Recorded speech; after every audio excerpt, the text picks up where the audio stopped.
Hello दोस्तों, नमस्कार। मेरा नाम अनिल कुमार है। आप देख रहे हैं टॉप प्रेस न्यूज सच के साथ। अभी हम आए हुए हैं चिठेड़ा, ग्रेटर नोएडा, गौतम बुद्ध नगर में। और आइए हम जान लेते हैं सपा के एक बहुत बड़े नेता हैं और उनका नाम है संजय सिंह भाटी। आइए उनसे मिला देता हूं मैं आपको। और ये मैं सबसे पहले इनसे बातचीत कराता चाहूंगा। सर नमस्कार, कैसे हैं आप सर? बढ़िया जी। क्या नाम है सर अपना? मेरा नाम संजय भाटिया जी। अच्छा भाटी जी, आप यहीं के प्रॉपर रहने वाले हैं? जी, मेरा गांव यही चिटेरा है। चिठेड़ा है, ये ग्रेटर जी। नोएडा में आता है। जी। अच्छा तो सर, आप ये कौन सी पार्टी में हो, कब से काम कर रहे हो आप?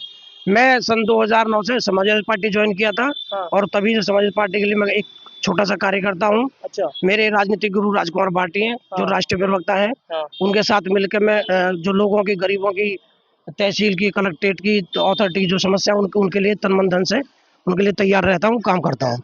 अच्छा, आप 2009 से काम कर रहे हैं। बाकी सर, आप ये इतने लंबे समय से काम कर रहे हैं पार्टी के साथ, तो आपको इस पार्टी की क्या अच्छाइयाँ लगी और क्या बुराइयाँ लगी? समाजवादी पार्टी की बुराइयां तो अभी मुझे, क्योंकि मैं पार्टी में हूँ तो मुझे तो नहीं लगेंगी, लेकिन कहीं ना कहीं अच्छाई की बात यह है कि समाजवादी पार्टी गरीबों के लिए काम कर रही है, मजदूरों के लिए काम कर रही है। और जो जो हमारे यहाँ नोएडा, असल में क्या है कि नोएडा के अंदर गौतम बुद्ध नगर में 3 अथॉरिटी है। Greater Noida authority, Yamuna authority और नोएडा अथॉरिटी। तीनों अथॉरिटी अपने चरम पे अपनी भूमिका निभा रही है, लेकिन कहीं ना कहीं किसानों के साथ धोखा हो रहा है। उसके लिए समाजवादी पार्टी तन मन धन से 24 घंटे किसानों के साथ खड़ी रहती है और उनकी लड़ाई लड़ती है। तो सर, ये किसानों के साथ जो ये धोखा हो रहा है, इसका इसका जो गलत श्रेय जा रहा है, वो आप किस पार्टी को देना चाहेंगे आप? देखिए, जो पार्टी सत्ता में होगी उसी को श्रेय दिया जाएगा। और जो लोग हमारे यहाँ तीन विधानसभा ये है, लोकसभा है, जो बीजेपी के एक तरफा हमारे प्रदेश में सबसे ज्यादा वोटों से हमारे विधायक जीते थे। और नोएडा में बीजेपी है, जेवर बीजेपी। हमारे सांसद माननीय महेश शर्मा जी, वो भी बीजेपी से हैं। बहुत अच्छे वोटों जीते। लेकिन आज हर आदमी, किसान, मजदूर अपने अधिकार के लिए तरस रहा है। किसानों को अपना अधिकार नहीं मिल रहा है, मजदूरों को रोजगार नहीं मिल रहा है। नोएडा के अंदर जितनी भी कंपनी नई आई है, सभी कंपनी में 12 घंटे की नौकरी दी जा रही है। 12,000 रुपए दिए जा रहे हैं, जिससे मजदूर परेशान है, जो हर महीने लोग आत्महत्या करने में उतारू रहते हैं। तो सर, आप विपक्ष में बैठे हैं, तो आपने ये आवाज कहकर सरकार से बोला, या ऐसा किसी को या सांसद जी को डायरेक्ट आपने जाके बोला कि जी अधिकार किसानों के लिए आप कुछ नहीं कर रहे हो, शासन प्रशासन से एक बार गुहार लगाई या नहीं लगाई? आपकी पार्टी ने बोला या नहीं बोला? अभी पीछे से हमारे यहाँ ग्रेटर नोएडा में एक हायर कंपनी है, उसके कंपनी के बाहर बोर्ड लगा हुआ कि 200 किलोमीटर दूर पहले से हमसे कोई संपर्क ना करे रोजगार के लिए। 200 किलोमीटर दूर का आदमी है, यहाँ की 200 किलोमीटर से पहले का जो हम यहाँ के जो लोकल है वो तो लोकल बना दिए, जो बाहर के वो ओरिजिनल बना दिए। हमारे लिए रोजगार नहीं है। हमने, समाज पार्टी के लोग थे, एक किसान संगठन था, किसान बेरोजगार सभा, हमने मिल वहां पर धरना दिया था। जो बोर्ड वहां पे लगा हुआ था 200 किलोमीटर का, वो बोर्ड फाड़ने का काम हमने सबसे पहले हमने किया था। और फिर माननीय जो हमारे जिलाधिकारी, उनको ज्ञापन दिया था कि हमारी, अधिकारी कौन थे वो उस समय? हमारे बीएन सिंह थे हमारे यहाँ।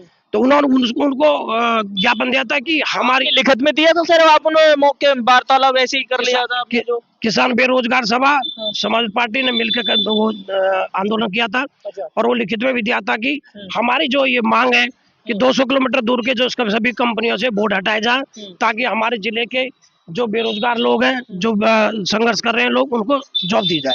अच्छा तो सर, सरकार तो ये बोलती है कि हमारे राज्य में कोई दुखी नहीं है। अगर आप विपक्ष में बैठे तो आप इसलिए वार्तालाप कर रहे हैं, इस बात को उन पर आरोप लगा रहे हैं, या आप उनकी जो सच्चाई है वो बता रहे हैं यहाँ पे का? मैं पहली बात तो चलो आप मान रहे हो विपक्ष के, मैं एक पर्सनली जमीनी किसान का बेटा हूँ। जी मैं एक जमीन से जुड़ा हुआ आदमी हूँ। मैं आरोप, ये 100% आरोप सरकार पे लगा रहा हूँ कि सरकार वास्तव में ही धोखा कर रही है, हमारे साथ, किसानों के साथ धोखा कर रही है। अब एक बात बताओ कि हमारी जमीन ले ली, ऑथोरिटी जमीन ले ली, हमको रोजगार नहीं है, हम कहाँ जाए? बात ठीक है। 200 किलोमीटर दूर क्यों जाए? अभी पीछे हमारे एक माननीय विधायक जी से मेरी वार्ता हुई थी, तो वो हमारे गांव में आए थे। उन्होंने बोला कि हमने, एक हमारे बुजुर्ग ने बोला कि विधायक जी, हमारे बच्चों को रोजगार नहीं मिल रहा। उन्होंने बोला कि 200 किलोमीटर दूर के बच्चे ले आओ। तो अब हमारा क्या रह गया फिर? हम, या तो फिर हमारी जाति धर्म सब कुछ खत्म हो जाएगा। हम तो फिर अलीगढ़ से या सहारनपुर से, वहां से, और इलाहाबाद से इटावा से भर्ती होके आएंगे, फिर हम अपने अपने आधार कार्ड में करप्शन करा। करेक्शन करा के फिर हमारा क्या रह गया अगर हम ऐसा करेंगे तो। अच्छा सर, आपने एक बात अभी बोला था, आपने जाति धर्म ऐसा कुछ करके, तो क्या आपको ये लग रहा है कि जो अदर पार्टियां हैं इनका इन शब्दों का यूज करके या कहीं तक इन चीजों में करके कहीं ना कहीं कोई गलती कर रही है या कोई अच्छा काम कर रही है इनको लेकर के? जो लोग सत्ता में आज की डेट में बैठे हुए हैं हाँ। बिल्कुल सच है। हाँ। जिस दिन ये हिंदू मुसलमान मुद्दा खत्म कर देंगे ये मिट्टी मिल जाएंगे और ये आने वाले 20 से 25 साल तक पीछे तक पहुंच जाएंगे, लेकिन इनको कोई गांव में घुसने नहीं देगा जिस दिन हिंदू मुसलमान का मुद्दा खत्म कर देंगे। सर विपक्ष में तो इतना दम नजर नहीं आ रहा है ना, विपक्ष की कोई रैली इतनी दमदार नजर आ रही है कि आप बीजेपी को 25 से 30 साल पीछे हटा देंगे आप, ऐसा तो कोई नजर नहीं आ रहा है सर। और या तो फिर आप ऐसा कर लीजिए, सारे विपक्षी दल एक हो जाइए, आप तब उनको पीछे हटा सकते हो। या अगर जब बार बार एक सत्ता बार बार जीत रही है तो इसमें क्या है, विपक्ष की नाकामी नजर आ रही है, तो उस कमियों पे काम करना चाहिए विपक्ष को। क्या आप अपनी सरकार से कुछ वार्तालाप करते हो या नहीं करते हो, या अब करना चाहिए आपको इस चैनल के माध्यम से? आप अब जिस विपक्ष की आप बात कर रहे हैं, अब जितना इंडिया गठबंधन है सारा एक साथ है। इन लोगों ने वोट चोरी करके 100% वोट चोरी करके ये सत्ता में बैठे हैं। माननीय प्रधानमंत्री जी पहले 7 राउंड में चुनाव हार चुके थे। 1 घंटे वोटिंग बंद करवाने के बाद कांग्रेस के जो प्रत्याशी थे उनको जबरदस्ती हरा दिया गया। सेम ऐसी महाराष्ट्र में कई और प्रदेशों में वोट चोरी करके सत्ता में बैठे हैं। और माननीय राहुल गांधी जी आज जो संघर्ष कर रहे हैं दिल्ली में, उनके साथ माननीय अखिलेश जी, बाकी सारी पार्टी जो इंडिया गठबंधन जुड़ी हुई है सब राहुल गांधी जी और अखिलेश जी के साथ हैं। अभी वो जो चुनाव आयोग कह रहा है कि हमें शपथ पत्र दो, बिल्कुल सही बात है सर, वो मांग रहे हैं और काफी, और वो ये भी कह रहे हैं कि माफीनामा भी दीजिए राहुल गांधी जी से। तो सर आपकी पार्टी उसमें सहमत है या विपक्ष पूरे ही खिलाफ है उनके खिलाफ चुनाव आयोग के? अभी उन्होंने जब ये बोला कि या तो राहुल गांधी माफी मांगे या एफिडेविट दे, राहुल गांधी ने साफ मना कर दिया, ना मैं एफिडेविट दूं ना मैं माफी मांगू। तुरंत उसी टाइम माननीय अखिलेश यादव जी ने एक प्रेस कॉन्फ्रेंस करी। उन्होंने बोला कि हमने हजारों एफिडेविट दे दिए और ये रिसीविंग है, रिसीविंग भी दिखाई, एफिडेविट भी दिखाई, उसका चुनाव आयोग ने आज तक कोई जवाब नहीं दिया। अच्छा, यदि उनके पास कोई जवाब है तो माननीय अखिलेश यादव जी के जो एफिडेविट दिए, जो शपथ पत्र दिए, उनका जवाब दे दे। अच्छा, तो वो जो जो एफिडेविट वगैरह दिए थे, अगर वो चुनाव आयोग अगर ऐसा नहीं सुनते हैं, अगर आपकी नहीं आगे कोई वार्तालाप नहीं सुनी जाएगी, तो आप उसके उपलब्धि में कुछ बोलना चाहेंगे? और उसकी उपलब्धि में है कि हम फिर सुप्रीम कोर्ट जाएंगे सारी पार्टी फिर। अच्छा, उसके लिए हमारे लिए रास्ते खुले हुए हैं। यदि चुनाव आयोग हमारी नहीं सुनेगा तो सुप्रीम कोर्ट बैठा है, तो सुप्रीम कोर्ट न्याय के लिए, हम संविधान में विश्वास करने वाले लोग हैं। बिल्कुल सर, संविधान से चलेगा देश। भारतीय जनता पार्टी संविधान को खत्म करना चाहती है, भारतीय जनता पार्टी गरीब का हक छीनना चाहती है, भारतीय जनता पार्टी मजदूर किसानों का हक छीनना चाहती है। ये चाहती है कि लोग गुलाम रहें, 10-10 रुपए में काम करें, जो कमाएगा आगे बढ़ेगा तो वो आगे आएगा, हमारे सामने खड़ा होगा। इसलिए वो चाहते हैं कि लोग गुलाम रहे और हमारी हाजिरी भरे। बिल्कुल बिल्कुल। और सर अभी जैसे अभी क्या नाम है, जो 60,000 वोट जो है चोरी का वो जो मुद्दा चल रहा है, और राहुल गांधी जी एक पुस्तक को लेकर के बार बार मीडिया के सामने इस तरीके से दिखाते हैं, और बिहार में जो 60 लाख वोट कटे हुए हैं, कुछ लोग तो जाकर के कोर्ट में जाके पेश भी होंगे, जी साहब हम मरे हुए आदमी, हम जिंदा होकर के आ गए हैं, उस पे आपको क्या कहना रहेगा? देखिए ये सच्चाई है। जो किसानों की, जो मजदूरों की बात करेगा, उसको जो सत्ता में बैठे हुए चोर हैं, लोग हैं, जो जिन्होंने वोट चोरी करे, उनको दुख तो लगेगा। और जो 60,000 वोट चोरी करी है उसका सरकार जवाब देने के लिए तैयार नहीं है। सरकार खुद नहीं जवाब दे रही। अब माननीय चुनाव आयुक्त तो ज्ञानेंद्र सिंह कल ज्ञानेंद्र कुमार जी, उन्होंने प्रेस कॉन्फ्रेंस करी।